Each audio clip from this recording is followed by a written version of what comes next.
모든 영상에 소개하는 내용들은 각자의 판단에 맡깁니다. 리 에이스 채널은 항상 모든 영상에 있어서 유료로 하는 것들은 신중하게 결정하시는 것이라고 말씀드립니다. 아울러 무료로 하는 것들 역시 각자의 판단으로 선택해서 결정하시는 점이라는 것을 강조드립니다.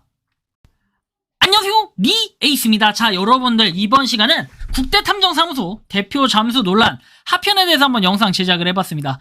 제 돈을 먹고 도망간 것 같다 라고 써놨어요. 저번 시간에 이어서 탐정사무소는 여러분들이 잘 알겠지만 의뢰인의 의뢰 내용을 바탕으로 해가지고 이렇게 탐정을 해서 탐정 역할을 해가지고 뭔가 뒷조사를 하는 뭐 이런 역할을 하는 큰 역할을 해요. 이게 이제 주로 하는 역할이겠죠. 물론 탐정이 그 외에도 다양한 역할을 하는데 주로 이래요. 그래서 뭐 변호사님의 전에 한번 견해를 들어보니까 실제 탐정사무소는 이렇게 변호사님한테 의뢰를 했었어요. 제가 그랬더니 아니요, 전혀 모르는 부분입니다. 근데 대부분 탐정사무소는 법무법인과 연결이 돼 있어요. 그래서 그렇게 얘기했는데 선불을 요구했다라고 하는데 보통 탐정들은 선불로 잘 안 받는다라는 이런 내용도 이제 변호사님이 피드백을 해주셨습니다. 좀 황당한 이런 내용인 것 같은데 일단 한번 이어서 사연을 들어보도록 하죠. 저기 예전에 있던 수법을 그대로 가져온 것 같다. 전조와 복권하는 거 보면 아닐 거다. 아닙니다. 이해합니다. 저 역시도 돈을 받기 위해 일하고 있다. 감사하다. 잡히는 건 제가 아니라 모르는데 저도 돈 받으려고 하는 일이니까 열심히 하겠다라고 얘기를 했어요. 그리고 11월 23일에 이렇게 날씨가 많이 추워졌냐 하면서 돈 세탁을 상품권 집들에서 했다라고 얘기를 했고 이렇게 9월 5일에는 이런 내용도 있었고 그리고 나서 뭐 종종 있던 내용들이라는 얘기 지난번에 제가 스토리를 말씀을 드렸던 것 같아요. 그리고 잡히는 거는 이번에 잡히는 게 아니라 해가지고 저번에 말씀드렸던 내용들이 그대로 나오고 있죠. 그런데 한 가지 이상한 점이 있습니다. 여기 보시면은 뭐 감기에 걸렸다라고 해서 12월 달에 나오는데 그리고 탐정님 이 사람들도 폐허 쪽일까 해가지고 나오는데 박진숙 문석가에서 프로필은 도용이라 로또리 치는 사이즈가 작은 곳이라 폐허 게임은 아니다. 본인 정보는 대포 통장에 파는 곳에서 이미 팔고 있을 거다라고 얘기를 했고 왜 차단인지 모르겠다라고 했어요. 그래서 12월 19일에는 몸이 좀 괜찮냐고 하면서 이런 사이트 혹시나 도움이 될까 해서 공유를 드리는 오히려 탐정 역할을 이 의뢰인이 하고 있어요. 이게 도대체 여러분들 상식적으로 말이 되는 부분인가요? 상식적으로 너무나 이해가 안 가는 일들이 벌어지고 있어요. 네, 볼튼 이미 3주 전에 글 올렸습니다. 페어게임 애들 맞아요. 걔들이 글 삭제했고 이의 신청한 지 2주나 지났다라고 얘기를 해요. 그리고 나서 1월 17일 올해 1월입니다. 볼튼 어떻게 되고 있냐 했더니 조회수가 안 나옵니다. 상담 오는 분들이 적네요. 계좌 수집 중이니까 안 막힌 계좌 있으면 진행을 하겠다. 그래서 얘기를 했고 탐정님 안녕하세요. 얘네는 페이어 쪽 애들은 아닌 것 같은데 보내드린다. 같은 애들은 아니다 라고 얘기를 했고요. 탐정님 안녕하세요. 여기도 혹시나 도움이 될까 싶어가지고 보내드린다. 페이어 애들이랑 수법이 비슷한 것 같다 해서 제가 지금은 술을 마셨다. 내일 확인을 해보겠다 라고 얘기를 해요. 오후 6시에 그랬다라고 합니다. 그리고 다음 내용 보면은 페이어 애들은 아니고 이런 아류들이 엄청 많아졌다고 4월 8일에 로또 끝물이라고 보냅니다. 저는 여기서 말하는 이 끝물이 왜 그런 끝물처럼 느껴지는지 과연 탐정사무소가 했던 역할은 무엇이었을까요? 4월 30일에도 이렇게 보냈더니 감사합니다. 식사 잘 챙겨 드시길 바란다. 6월달에도 날이 힘드시겠지만 화이팅하자. 계속해서 뭔가 안부 연락을 보내요. 그런데 탐정은 정작 어떤 수사 결과가 있었는지 어떻게 진행이 됐는지 거의 그냥 경찰 수사하는 것처럼 뭔가 계속해서 늦게 연락을 주고 있는 이런 부분이 되게 현실이에요. 그리고 나서 탐정이 안녕하세요. 페어 애들이 어떻게 지나가고 있냐. 6월 10일에 소식 자체가 들려오지 않는다. 로또 사기가 너무 유명해졌다라고 얘기를 했고 좋은 소식 기다려보겠다라고 해서 거의 이렇게 때는 바야흐로 8월달, 4월달, 6월달, 8월달 날씨도 더워지고 봄, 여름, 가을, 겨울 다 겪고 이제 이렇게 되는 거죠. 그리고 나서 이제 8월 22일에 라이프 드림즈라는 애들이 페어 쪽 애들인지 알아볼 수 있도록 하겠다. 수법원 같은데 페어 쪽인지 모르겠다. 규모가 작은데 페어 쪽은 정말 크다라고 얘기를 했고 더 살펴봐도 확실하게 아닌 것 같다. 이런 거 보이면 언제든지 연락주세요. 저도 알아내는 거 있으면 말씀을 드리겠다라고 얘기를 했고 갑자기 이제 그리고 나서 10월에 이렇게 보냈어요. 날씨가 점점 쌀쌀해지는데 감기로 조심해라. 얘네도 왔냐라고 해가지고 연락도 안 되시고 블로그도 없으신 것 같다라고 10월 23일에 이렇게 감지를 하셨습니다. 그 이후에 이제 저한테 연락이 왔던 게 바로 그 인스타의 DM입니다. 그런데 제가 하나 의문점이 들었던 건 국대탐정사무소에 과거에 저한테 문제 제기를 했던 거 작년이 아니라 올해 3월입니다. 안녕하세요. 국대탐정사무소입니다. 해당 영상은 사실이 아니다. 제 사진은 심각한 명예훼손이며 천지일보 측이 원하는 증거를 제시했으나 감정적인 문제가 터져서 법적 소송 절차가 들어가게 됐다. 휴대폰 번호가 있고 발신자 표시 제한이라도 좋으니 제 얘기를 들어주시고 판단해달라는 내용이 나옵니다.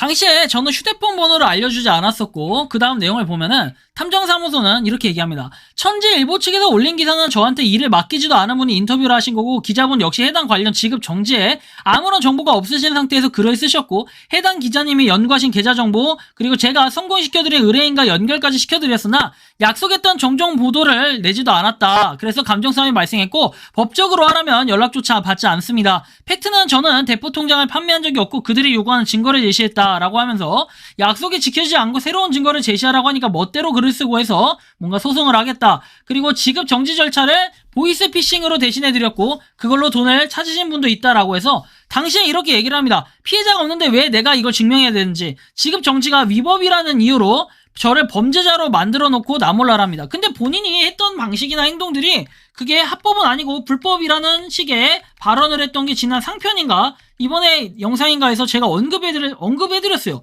그렇기 때문에 본인도 합법이 아니라는 거는 아마 익히 잘 알고 있을 겁니다. 그리고 입증을 했는데 법적인 절차에 영상이 올라서 피해가 더 커질 것 같다라고 얘기를 하면서 뭐 책임감은 부탁드린다고 하면서 또 전번을 까서 저한테 연락을 해라 했어요. 그렇지만 지금 와서는 자기가 블로그를 없애서 잠수를 탔는지 연락 한 통도 하지 않고 이게 뭐 하는 건지 모르겠어요. 소송이 1년 이상 걸릴 것을 알기 때문에 사실상 폐업이다 등등등 쭉 나오면서 중립적인 거를 지켜주신다고 말씀하셔서 녹음한다고 하니까 영상 내려줄 수 없냐라고 하면서 방송국 PD 역시 인증이 됐다라고 얘기를 해요. 계속해서 뭔가 이런 얘기를 하면서 제가 합법적인 일만 하는 것이 아니었기에 보류했던 거에 대해서 뭐 어쩌고저쩌고 하는데 참 심각하죠. 아직까지는 그 번호 자체가 피해 사례가 없다라고 뜨지만 조만간 아마 피해들이 나오지 않을까요? 당시에 저한테 이렇게 철면피처럼 당당하게 접근을 해가지고 그대로 양쪽에 이제 제가 영상을 다 공유해드리겠다고 하니까 단순히 주장하는 글에 대해서 증거라고 말씀하시기 때문에 그대로 올려드리긴 했다. 협박 아닌 협박 대해서는 더 이상 하지 않으셨으면 좋겠고 저 또한 있는 그대로 공유하겠다라고 얘기를 했어요. 그랬더니 댓글에 남기는 건 이렇게 얘기합니다. 자, 글을 남기시는 것 같아 말씀드립니다. 지급 정지할 땐 사실대로 말씀드리면 당연히 투자 사기로 처리가 된다. 그래서 저는 그들이 돈 세탁을 하는 계좌에 직접 입금을 해서 내역을 만들고 보이스피싱으로 신고를 한다. 유한회사가 회사명은 대포 통장의 특징이다. 전혀 다른 통장명을 사용하는 돈 세탁의 이유는 현금화를 시키기 위함인데 그게 본인이 알고 있다면 의미가 있을까요? 죄송하지만 피해자가 없다. 천재일보 기사가 어쩌고저쩌고 해가지고 당시에 이건 시더스그룹 휴스텐코리아에 대한 문제에 대한 걸 지적했던 걸로 기억을 하고 있습니다.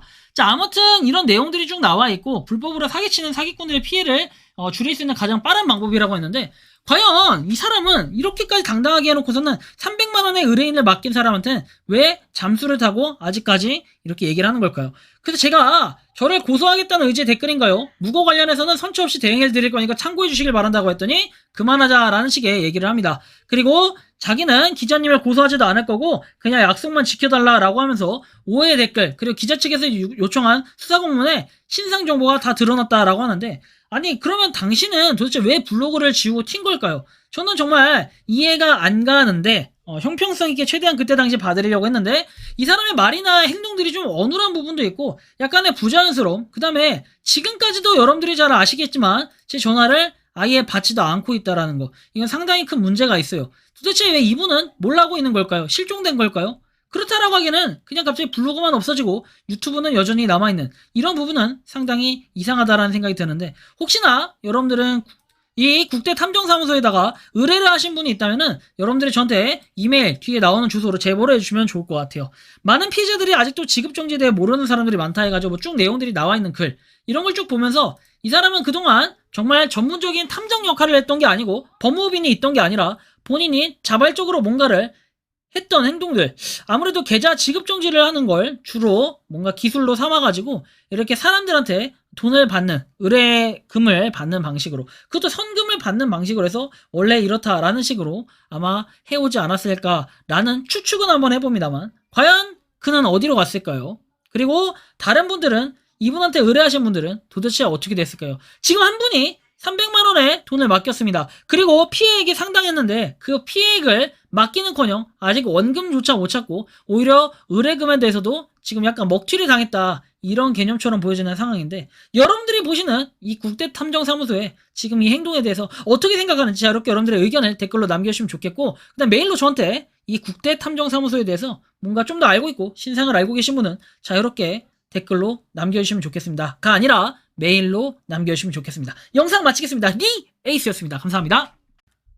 평소에 궁금하셨지만 내가 시도해보기 어렵거나 시간 낭비하고 싶진 않고 새로운 제보를 해주실 분들께서는 아래의 주소로 메일을 보내주시면 제가 해결해드리겠습니다. 단톡방은 유튜브 검색창에 소통 창구를 개설했습니다를 검색해주셔서 확인하시면 됩니다. 아울러 채널 멤버십 가입 시 다양한 혜택을 누리실 수 있으니 참고해주시기 바랍니다. 시청해주셔서 감사합니다.